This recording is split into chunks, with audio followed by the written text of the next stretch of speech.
Bismillahirrahmanirrahim. Assalamualaikum warahmatullahi wabarakatuh. Saudaraku yang dirahmati Allah, semoga senantiasa dalam keadaan sehat walafiat dan selalu dalam perlindungan serta pertolongan Allah Subhanahu wa taala. Saudaraku, akhir-akhir ini kita menghadapi situasi yang berat, cuaca ekstrim, hujan lebat di mana-mana, disertai dengan angin kencang,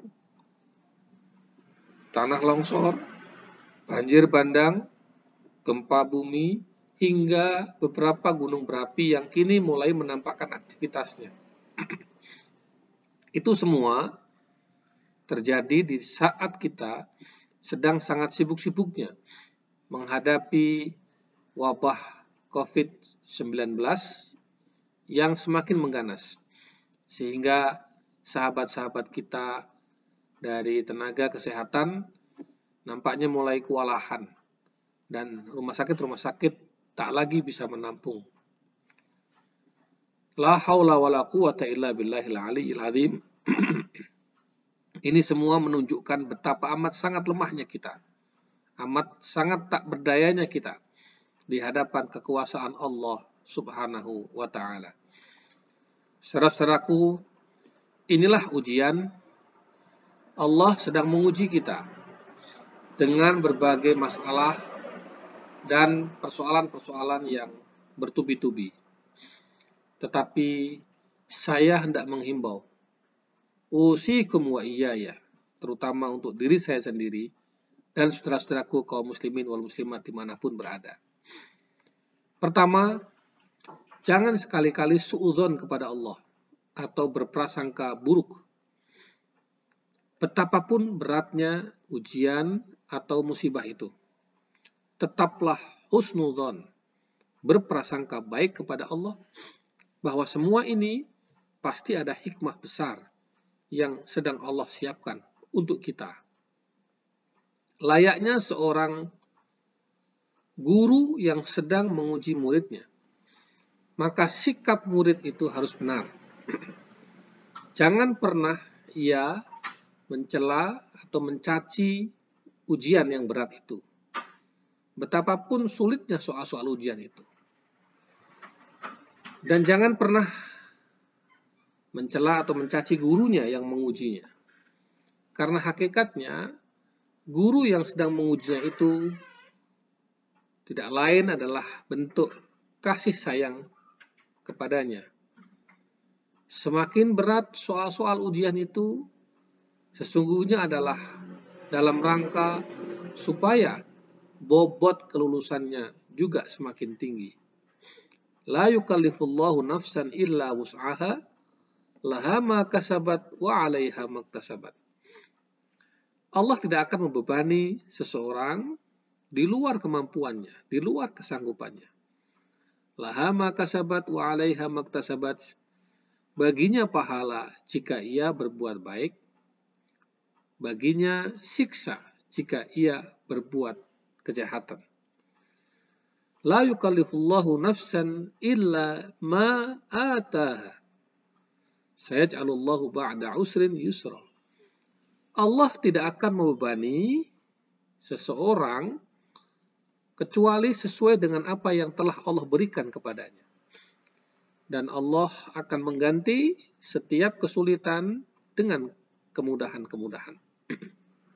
Yang kedua, saudaraku, mari tingkatkan kedekatan atau taqarrub kita kepada Allah lebih daripada biasanya.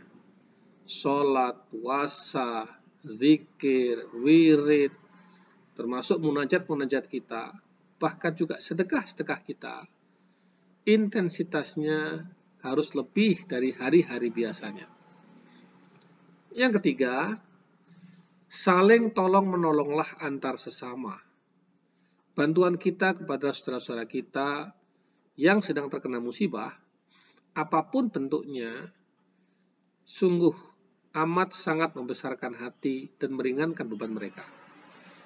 Penting juga untuk menguatkan mereka secara kejiwaan, membesarkan hati mereka.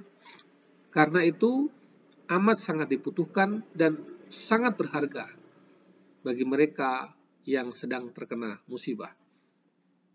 Jangan lupa selipkan doa-doa terbaik kita untuk saudara-saudara kita yang sedang terkena musibah.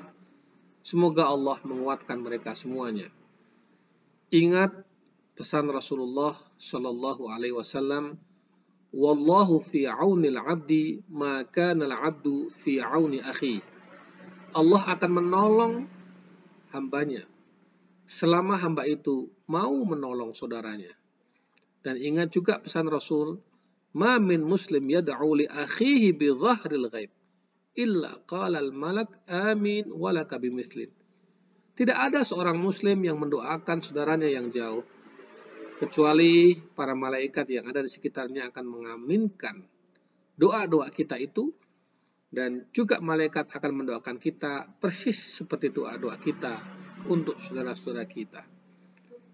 Saudaraku yang dirahmati Allah, yang keempat, dan ini yang terakhir, yang tidak kalah pentingnya, perbanyak bersolawat kepada baginda Rasulullah Shallallahu Alaihi Wasallam dan beristighfar. Karena solawat dan istighfar ini, insya Allah, dua hal yang dapat mendatangkan keamanan dan perlindungan dari Allah Subhanahu wa Ta'ala. Surat Al-Anfal ayat 33. Allah Subhanahu wa Ta'ala menegaskan, "Wa ma kana Allahu liyu'adzibahum wa anta fihim, wa ma kana Allahu mu'adzibahum wa hum yastaghfirun." Allah tidak akan menghukum atau mengazab mereka selama engkau, wahai Muhammad, berada di tengah-tengah mereka. Dan Allah tidak akan mengazab mereka selama mereka mau beristighfar kepada Allah Subhanahu wa Ta'ala. Saudara-saudaraku yang dirahmati Allah, para ahli tafsir menyimpulkan terhadap ayat ini bahwa sudah menjadi sunatullah. Setiap Allah akan mengadab suatu kaum, Allah singkirkan dulu para nabi dan rasulnya. Ingat ketika Allah ingin mengadab kaum Nabi Nuh alaihi salam karena pembangkangan dan penyelewengannya kepada ajaran-ajaran Allah, Allah selamatkan Nabi Nuh dan orang-orang beriman bersamanya. Ingat pula ketika Allah ingin menghukum kaum Nabi Lut karena penyimpangan seksualnya, karena maraknya pornografi dan porno aksi, Allah singkirkan, Allah amankan Nabi Lut dan orang-orang beriman yang bersamanya. Demikian pula ketika Allah hendak menghukum kaum Nabi Syuaib karena kecurangan dan keculasannya dalam bermuamalah, dalam berdagang, dalam berbisnis, Allah selamatkan Nabi Syuaib dan orang-orang yang beriman bersamanya. Termasuk ketika Allah ingin menghukum Fir'aun dan bala tentaranya karena kezaliman dan kesewenang-wenangannya, Allah selamatkan Nabi Musa beserta orang-orang yang beriman bersamanya. Jadi selama Nabi berada di tengah-tengah mereka, Allah tidak akan menurunkan azabnya. Karenanya Rasulullah Shallallahu Alaihi Wasallam, sebagaimana diriwayatkan oleh Abu Musa al-Ash'ari radhiyallahu anhu, pernah bersabda.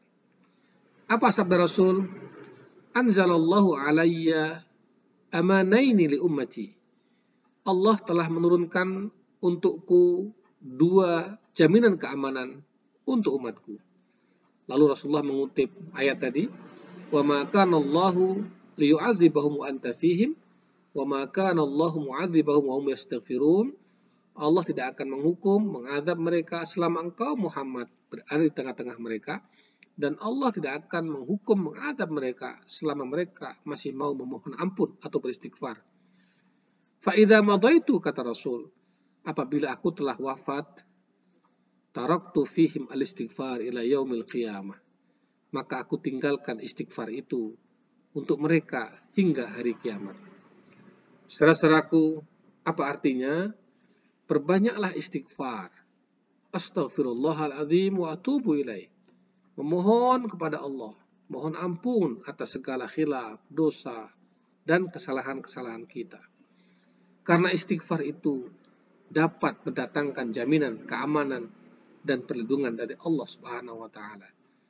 Perbanyak juga sholawat kepada baginda Rasulullah Sallallahu Alaihi Wasallam, karena sholawat itu dimaknai sebagai menghadirkan kembali secara maknawiyah Rasulullah di tengah-tengah kita, tetapi juga sholawat itu berarti dapat menghapuskan dosa-dosa yang telah kita lakukan.